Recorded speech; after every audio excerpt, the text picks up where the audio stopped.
Welcome, everybody. It's nice to see some familiar faces and maybe a new face, mostly familiar faces. So thanks for coming.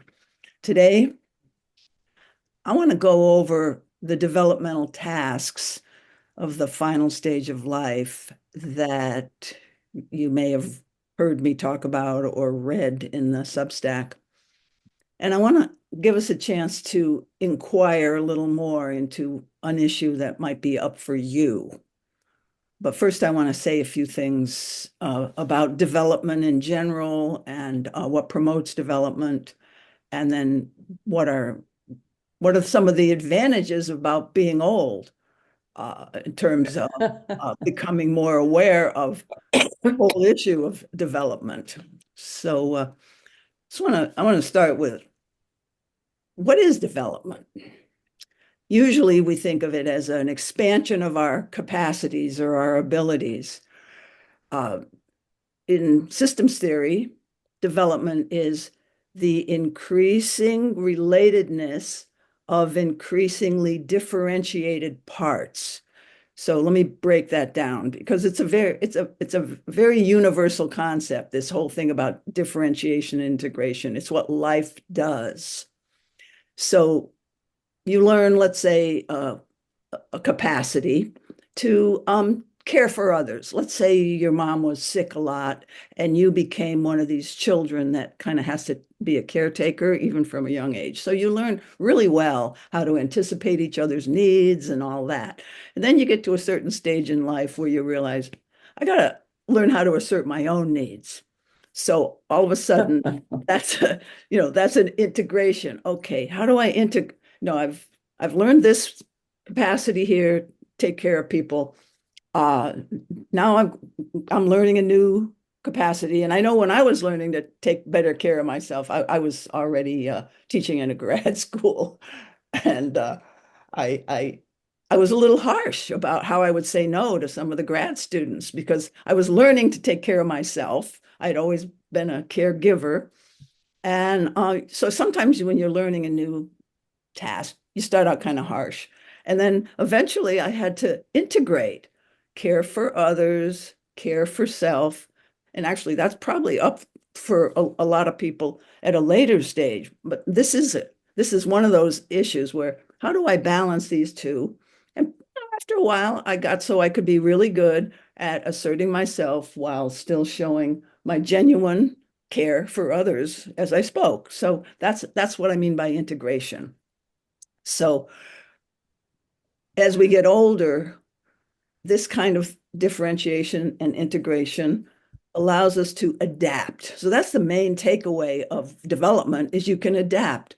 You can take more and more situations where you can respond responsibly. Fritz Perls used to say responsibility is the capacity to respond. So I can respond in more different situations.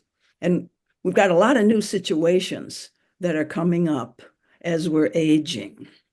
And one of the things that I like to think of is we really do get a little more vulnerable. I don't know if you experience it, but as I age, I feel a little more physically vulnerable. You know, if somebody bumps into me, might knock me over, and my bones are more fragile, so I could break a bone.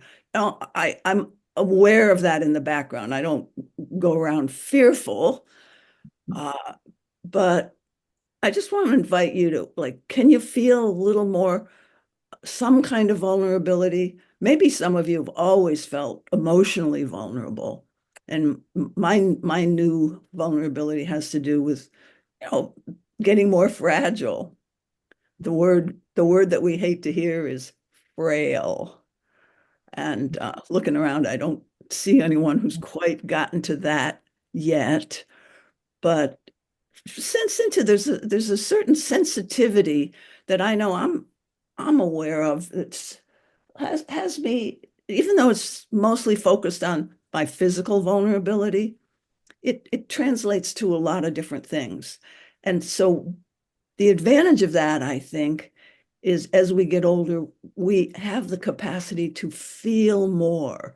you're sort of able to shut out things when you're stronger in certain ways, denial and blaming others for things that affect you that you don't like. So what I want to invite today is I'm going to go through some issues that people have spoken about and that I've learned are issues that are up for people at this stage.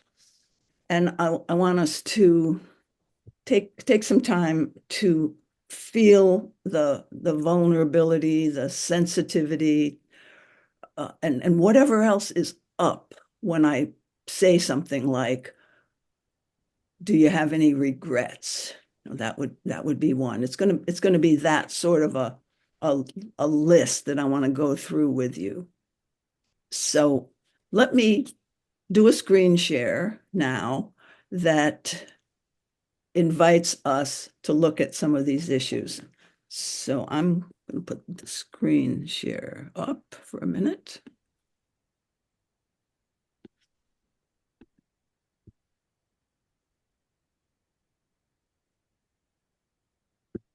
So I'm going to start with I've got a one-page share here, but it's got an upper part of it that says lifestyle issues.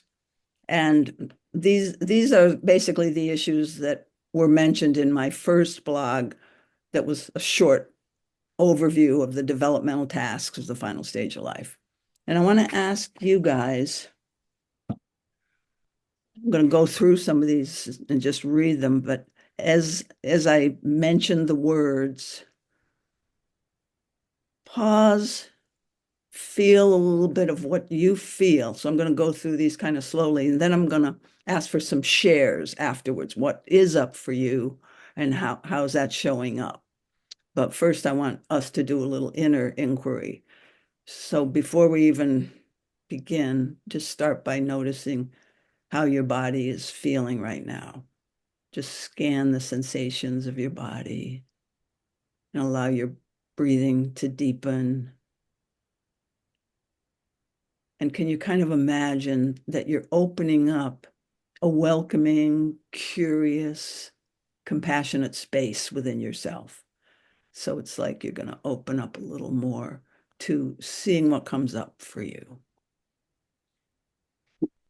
So now I want you to feel with me. So I'm going to go through the lifestyle issues and then we'll talk about them and then we'll go through the inner issues. So is loss of function any kind of an issue for you right now? Losing your ability to do activities that you used to love, or going into a room and forgetting why you went in there. A slight cognitive decline, maybe even more serious evidence that you're declining cognitively. And when I say motivational on this list, I mean losing your interest in things. Been there, done that, that kind of thing. So just feel a lot of these issues won't be your main one, but feel this one and see what's there for you. What functions? What do you miss? Maybe they're things you've voluntarily given up.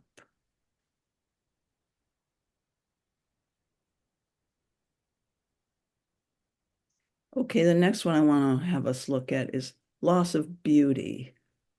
A lot of people who get older say things like, I'm invisible now. I sometimes wonder about that one. Could that be such a common theme in the culture that when we get older, we're kind of vigilant for that? Or maybe I've always felt kind of invisible, but now it's coming in a new way. Can I feel some tenderness for myself if that's an issue for me? Is there hurt there?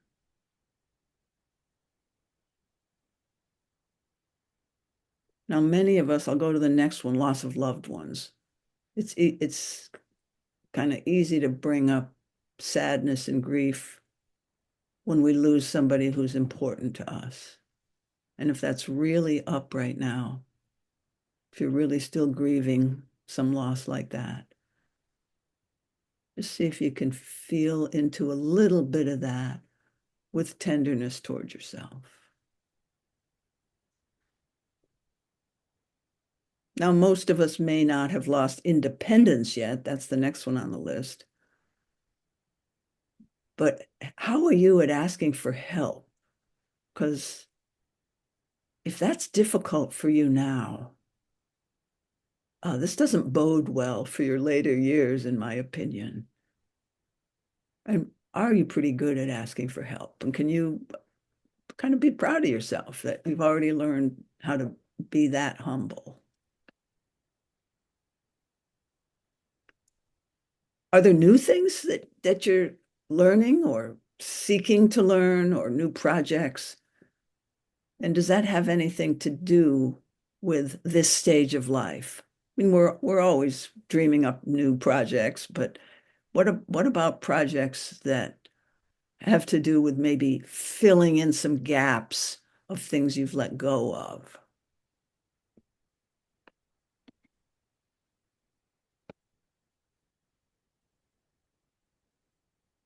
Now,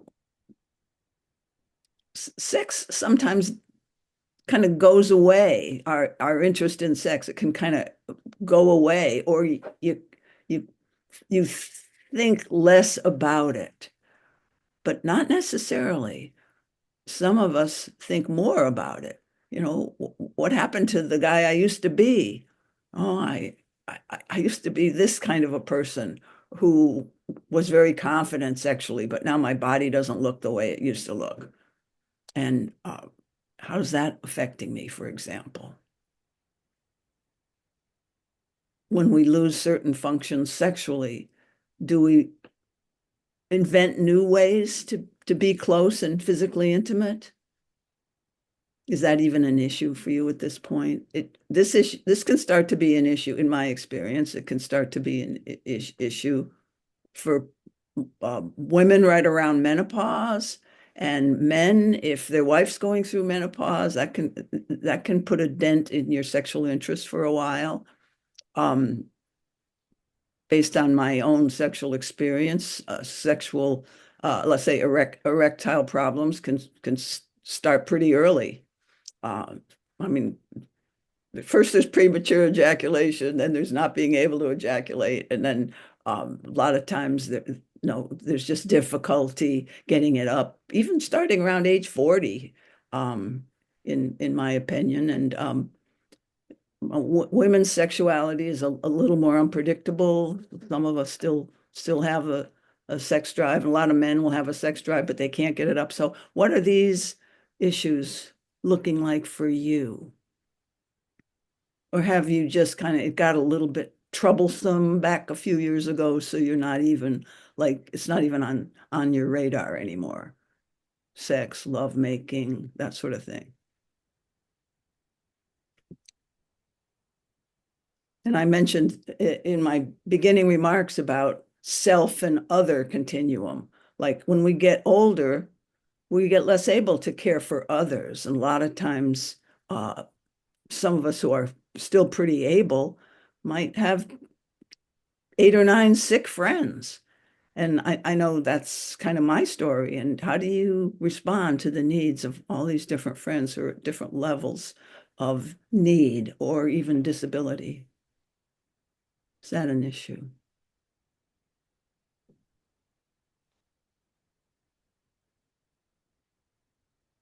So I want to like stop this share for a minute, the screen share. And here, what are what's an issue? Let's just pick one. What's an issue that's up for you right now? And how does it feel? What's the question underneath it? What are you struggling with, hoping to learn, or perhaps you've dealt with one of these and you're feeling pretty good about it, and you just have something to share here about this issue. So going back over that list, would anybody be willing to share something that came up for you as you looked into this as briefly as it was?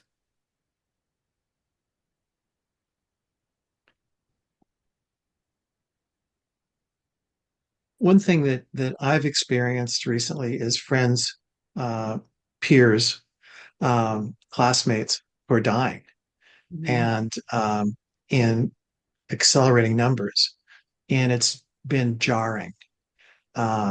People I enjoyed spending time with, they're just not there anymore. So my community is kind of dispersing. Well, they're going away. And it's made me very aware of my own mortality. And I've never thought about like, do I want to be buried, cremated, whatever, until recently. And it's kind of weird. Hmm. Thank you. Thanks. Anybody else experiencing anything like what Marty just shared?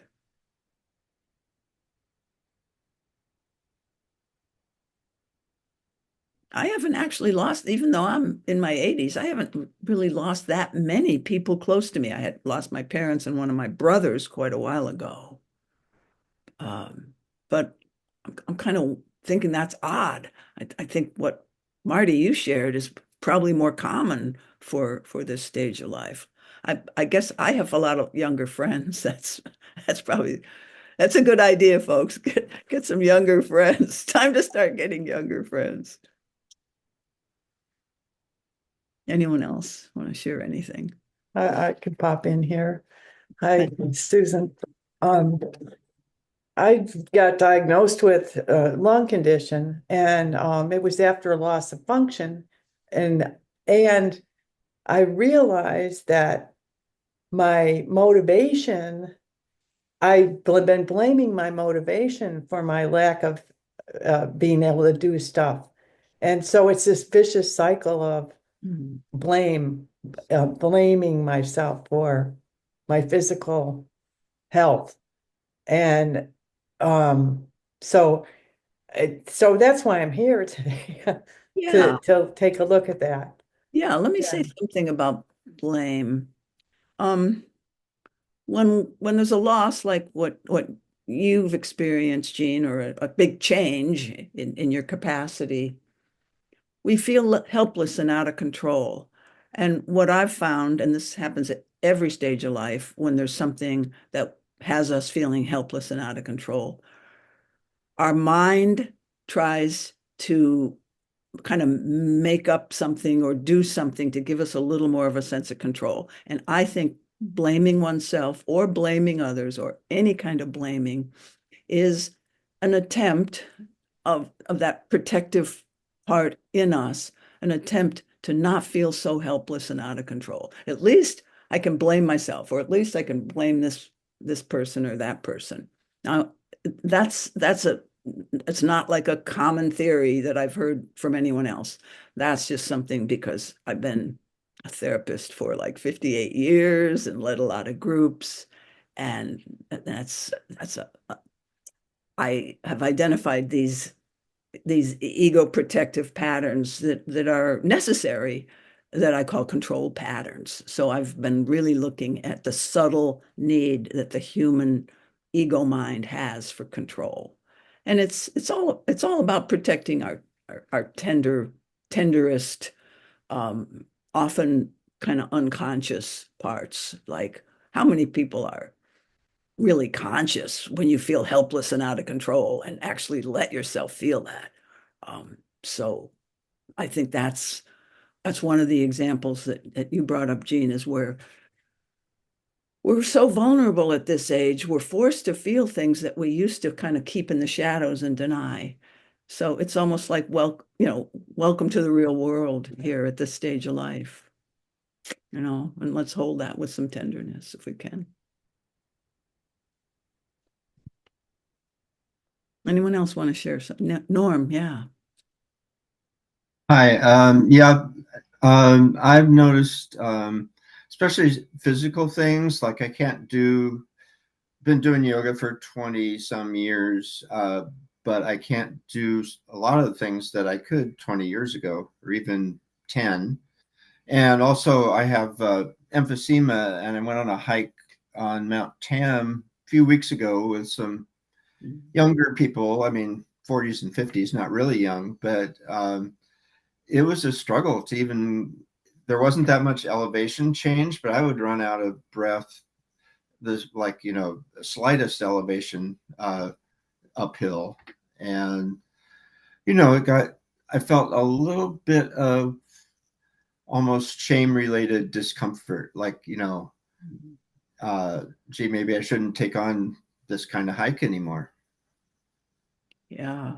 And I'm really feeling with you, Norm, because of my own experiences with hiking with groups of friends who I mentioned are like 10 years younger than myself. And I personally, and I'm feeling sad to say this, I have chosen not to go on certain hikes with my friends because I'm afraid I'm going to slow everybody down. Mhm. So I just want to offer you some empathy for that. But also, I used to get much more out of breath than I do now.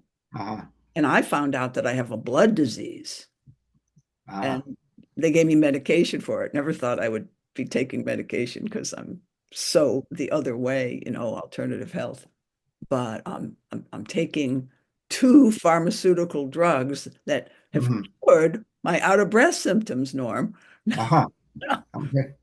But Ah, that's you never know. I mean, yeah, I feel like I've come back from over the hill. So, uh-huh, I don't have to not do those hikes anymore. Although I'm still a little cautious, I'm not yeah. as fit as I once was. I'm starting a pranayama class tomorrow and see if that does any good. But yeah, good for you. I mean, if anybody continues to do yoga all their life, I just think you've got a leg up on all the rest of us, Mhm. Yeah, Yeah, thanks. thank you. Dale. Yeah, I think two of the pieces for me that are coming up is one of the invisibility. And I have felt kind of like grew up in a family where I felt kind of invisible anyway. So it is a sort of a theme throughout my life. And here I am now older and in certain groups noticing, oh gosh, I think I might be the oldest one in this space and feeling like, yeah, I'm not getting quite as much acknowledgement, or maybe it could be projection, but like what I have to say doesn't seem to be as received in the same way as I'd like. It's like people just might skip on to someone else, like they're more interested in a younger person's view or someone that's maybe they feel is more relevant at some level. So, and at the same time, not necessarily to counter that, but just because I've been wanting to work with this issue for myself, I've been in a lot of circling groups, which I know you're familiar with circling, where I'm getting circled and focused on. So it's like, can't not see me now. I'm right here. And so that's actually been a really beautiful antidote to that for me. Oh, thank you for sharing that, Dale. So if you don't know about circling, you can do them online, but just go to circling and you'll learn about what this is. But you can get the group's attention and you just speak from wherever you are in the present moment, and the group will give you feedback, ask you questions. And if any of you are suffering from a fear of being invisible, you you might go, whoa, now I'm too visible. Right, Dale? Like I didn't know all this stuff was going to come out of me. Um, and going to certain kinds of growth groups give us this. I lead groups that are similar to this. But invisibility, it does come up in almost all these groups that I lead. And the other day I was in just with a group of women and I said, well, what if we just have to face the fact we have less life force? Now, these people were older than you, Dale. So I don't get that vibe from you. I get it as more of a pattern rather than an aging thing. That's my read on you. But these women were like older, and I go, let's face it, we could have less life force. If we want to be visible, we might have to generate a little more energy for the same amount of attention we used to get when we were 30, because all these women were like babes when they were 30. It's a big adjustment for some of us. But some of us, and this is a woman-only group, some of us were, myself included, was very thankful to be less visible. I actually, I wear sexier clothes now than I did when I was 30 because it wasn't safe when I was 30. They'd follow you home. So I mean, and I'm being honest here. I really did not like all that attention. And now, not to worry, I'm not getting it anymore. Let's go on to the next batch of things on the list. This was very nice to hear from everybody. So I'm gonna share the screen again with the lower part, the lower list.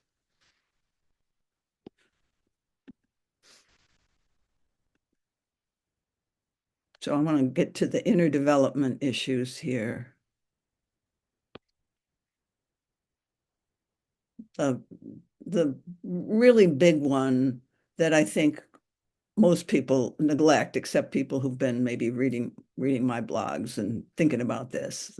But the average person, I don't think does a great job at coming to terms with the hand you were dealt, like really investigating what were some of the early influences in your life, positive and negative, that have kind of made you who you are up to a point. I mean, that's called your conditioning. That is not who you are, really. The work I do is to try to help people get beyond conditioned identities.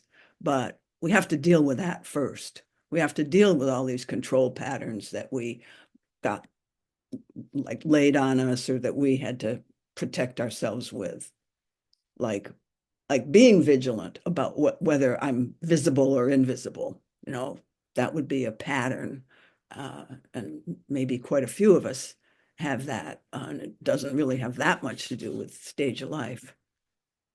So I wrote down here grief, and I've mentioned this many times before, but I want to emphasize that most people who do investigate a less than ideal childhood, and very few people had the perfect childhood. In fact, if you had all your needs perfectly met, you wouldn't develop. You need a certain amount of frustration in order to grow up and do stuff for yourself. But little kids give a whole lot of power to their parents. And let's say my dad had a loud, kind of angry voice sometimes. Well, then if he's just telling me, look both ways before crossing the street or something like that, I might take that as he's criticizing me, or he's somehow negative feelings toward me. He doesn't love me. I mean, that wasn't really my story, but that's the kind of thing where little kids misread.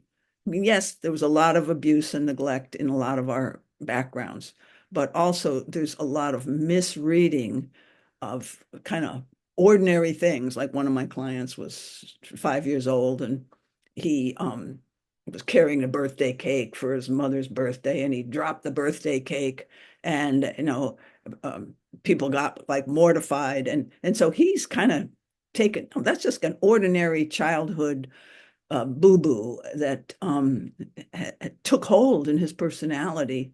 And then he collected more evidence that, he's not good enough and stuff. So when he looks into that and he goes more deeply into it, he feels grief about how that all played out. And other people who, let's say, were neglected or abused, they feel grief for what I could have been if I had more reliable, positive, loving protection as a child. I wasn't protected. I didn't feel loved. I was criticized a lot. And they just feel grief for how that kind of limited their sense of their options, at least for most of their life. once we grieve some of these losses, though, we can go beyond them. So I always, like, I'm a big advocate for grieving what you didn't get and feeling like tenderness toward that little child that didn't get those things. So just sense into the hand you were dealt. And maybe you feel gratitude, or maybe you've done some work to forgive yourself, your parents, the school bully. Just bring back any of that. And part of the hand you were dealt is gifts. Can you own those? Can you own that you were really smart all your life? And then we get to how I played that hand, coming to terms with how I played the hand I was dealt. So I was really smart, but I really didn't use my smarts in a way that I could have. And now I have some regrets. Or maybe I really appreciate how I did, how I've turned out, given all the challenges I had in my early years. So just sense into how that one is for you.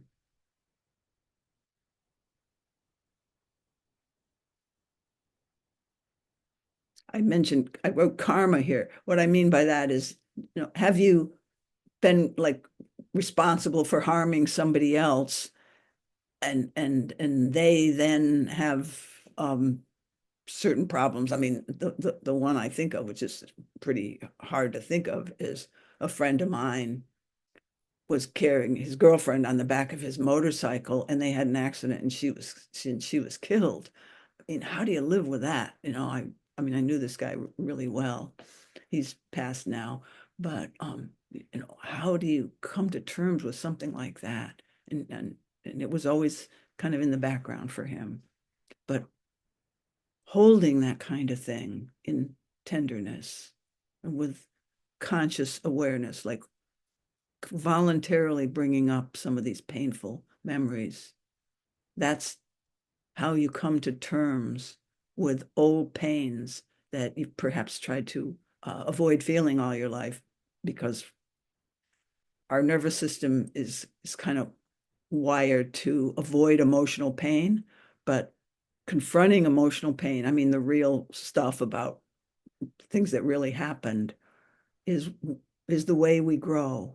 We need to come to terms with the emotional pain that's kind of buried inside, bring that to consciousness, and give ourselves tender, loving care. I think of it as imagining whatever that hurting part of you is, imagining that person as a much loved child, and you're just giving them comfort and tenderness. So that's learning self-compassion is also a big developmental task for this stage, if you haven't learned it already. But as I was saying in the beginning, we're now more vulnerable to all kinds of things, including regrets and wondering if I did my life well enough, that sort of thing. Was I a worthy person? So how do you feel about how you've played up to this point, the hand you were dealt, the givens, what you were born with, and how you were treated as a child? And learning to grieve. So I think I've already said enough about grief. Are you in grief? Do you know how to grieve losses? Can you just let yourself feel what you feel? So when I say know how to grieve, it's just like kind of what we've done here. Bring a open, compassionate space to bear on whatever feeling comes in, or whatever memories of the people that we've lost, and just holding a tender space for those feelings to be felt. That's the integration process. Until the day we die, we're taking stuff that's kind of under the surface and becoming more aware of it. Loss of meaning is the next one on this list. And I kind of gave one sentence about this earlier. Am I a worthy person? Did I, the things that gave me meaning before, are they still around, or have I had to give up some things that gave me meaning? And what gives me meaning? What used to give me meaning? What gives me meaning now? What does that even mean? Meaning. For many of us, it's things like being useful to somebody else. But that isn't all. For some of us, it's living with integrity. For some of us, it's achievements. Some of us, it's even power, having the ability to move things around on the chessboard at will. So what gives you meaning? Or is that even an issue for you? And what's left unfinished? This is an easy one for most people. I mean, it's not easy to finish what's unfinished, but it's kind of easy to name these things. So just what conversations have you avoided having? Or what potentials in yourself have you not actualized?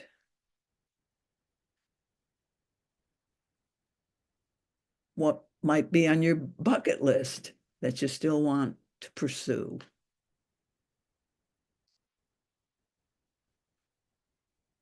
So just feel into that one.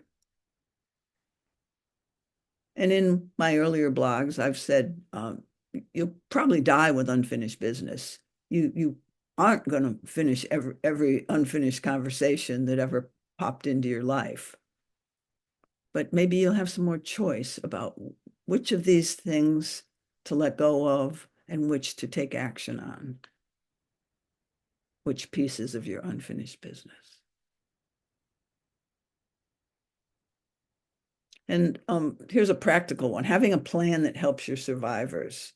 So this is a dreaded task for many people my age, doing their healthcare directive, figuring out who's going to take care of their finances if they become unable to handle their finances. How do you want your body handled after you die? I mean, there's a lot of options besides just being put in the ground and cremation. There's different levels of intervention around what to do with the body. Intervention meaning, do you want formaldehyde, or some people now are doing more of a natural death where you just have the body on dry ice for a while. I mean, these are personal decisions, but the idea of procrastinating, that's kind of an anxiety for a lot of people my age. Is that up for you? And then the last one I want to mention here is just dealing with uncertainty about the future. Now just like feel into that one, uncertainty about the future. Yes, we must have uncertainty about the future. It is uncertain. I don't think I have to convince anybody of that. But how are you with uncertainty? Like we've got uncertainty about the US election right now. How have you been with that uncertainty? And if we have fears about what lies ahead, what's the fear about? Like I did I looked back at the webinar here on my monthly group call last month, and some of the fears people mentioned in that group were fear of being useless, fear of being invisible, fear of dying alone, fear of being put in a home. My partner dies before me. My partner gets disabled and I'm the caregiver. Loss of sexual function, loss of cognitive function, running out of money before I die, can't see or hear, can't walk, chronic pain, and fear that I can't let go of the body. There's a list to choose from. Any of those fears up for you? I'm going to stop the share now, the screen share, and we'll hear from some of us. Like, what issues are up for you around that list of issues? Anybody willing to share?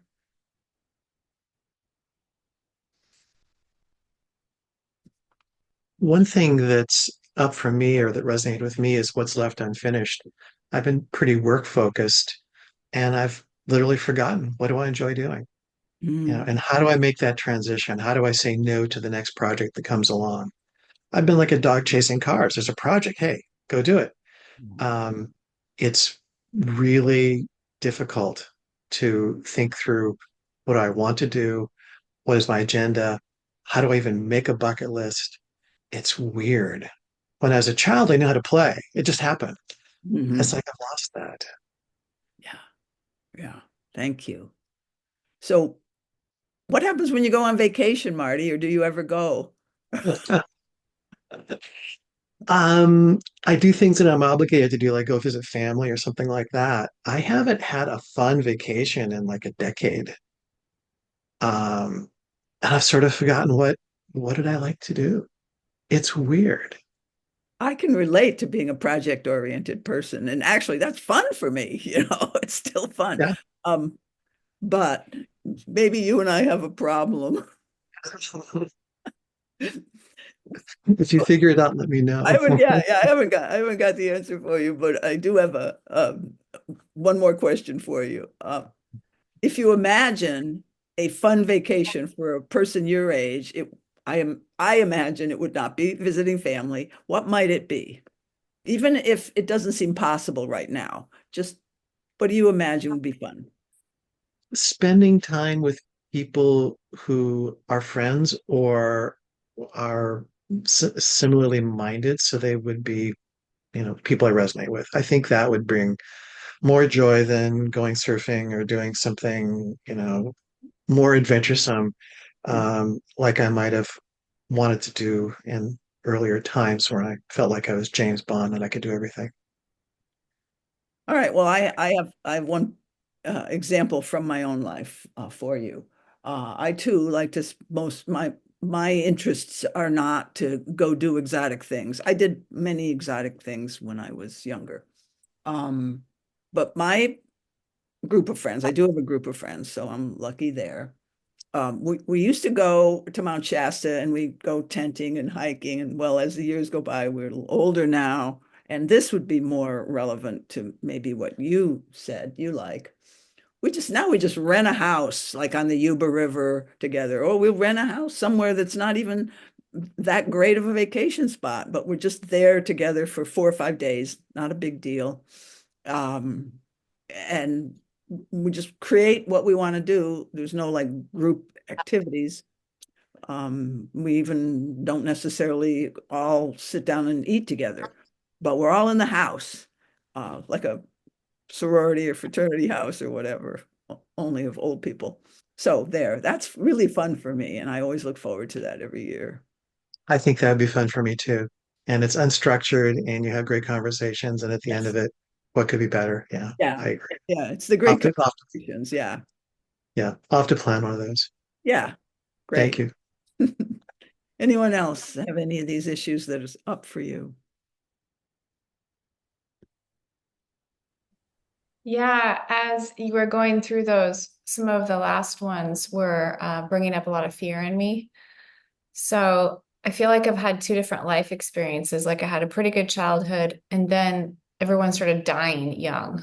And so I have a lot of fear about and then bad things happen and people die. And so I've managed that by being too codependent and controlling. And so I realize I'm scared when I think about when I'm getting older, like, are my kids going to be okay? Mhm. Because that's been something that I can focus on as like my brother died, my parents died too young. And yeah, so I would be scared if my kids weren't okay, when they become my age.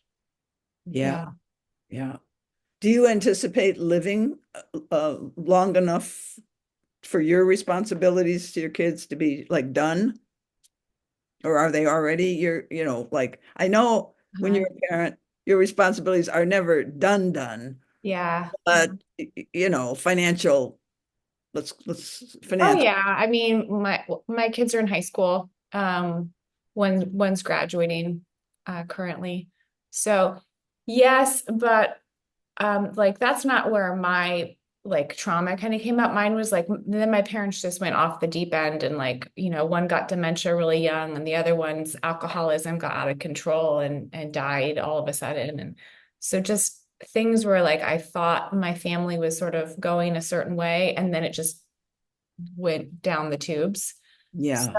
I I don't think that I'm going to go that way, but I think I have fear that more people in my life will go that way because that's like my trauma around it. Yeah. It's like, and then I lose people because things just go badly. So yeah, I imagine that I'll get to live for quite a while longer. Mhm. Yeah. Yeah. Yeah. So you've got the kind of fear that is natural for somebody who's actually seen some of these Yeah. unfortunate things happen, cognitive decline that's quick, unexpected, uh, alcohol problems that, you can't control. So once those are in my world, Yeah. I do tend to be, you could call it fearful or just kind of aware that, around every corner could be a negative, unexpected event. Yeah. That's that's like how our parents died has a big effect, I think, just subconsciously on, Mhm. I mean, you're not talking exactly about how they died, but what happens to them slightly before they die or how they die. That Yeah. has a big effect on our fears around death and our anticipation. So Yeah. yes, some of us are more sheltered and we're not as aware of all possibilities. People like you are aware that around every corner it could be something that you did not expect. Yeah, and it's weird because it's not like I grew up in a scary environment. Like things were pretty consistent, pretty Yeah. normal. And so I don't feel like I fit the profile of someone who's really vigilant around this. But if I'm honest with myself and I close my eyes, I think about my fear as I get older. That's what it is. If all Yeah. my people are okay, then I'm okay, which is Yeah. really dependent. Not necessarily. I mean, you're a parent, okay? They are dependent on you and even Yeah, yeah, even beyond, 21. Uh, yeah. so I would say what you have is a kind of a normal human fear, maybe raised a little bit in terms of this stuff really does happen, but that no normal fear about your kids, I mean, we all think about how are our kids gonna do. Mhm. I know I won't live to see how the all all the grandchildren, they're young, so all the grandchildren I won't live to see how they turn out. I wish I could at least see like how they are when they get to 20, because when they're 20 I at least have an idea whether they're gonna have good lives or not. Mhm. I probably won't make it, so just living with all of that. Mm. Dex. Yeah, talking about regrets, one of my regrets is that I didn't let my people that were important to me in my life know that they were important to me in my life. Like I think about my grandparents and my mother, and like I only knew my mother as she was my mother, and I was a child. I wish I would have known her better. Mm. Yeah.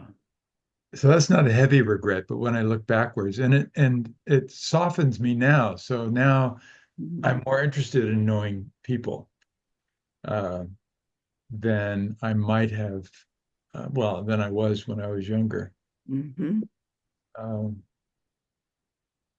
So yes, you're learning something from having that regret.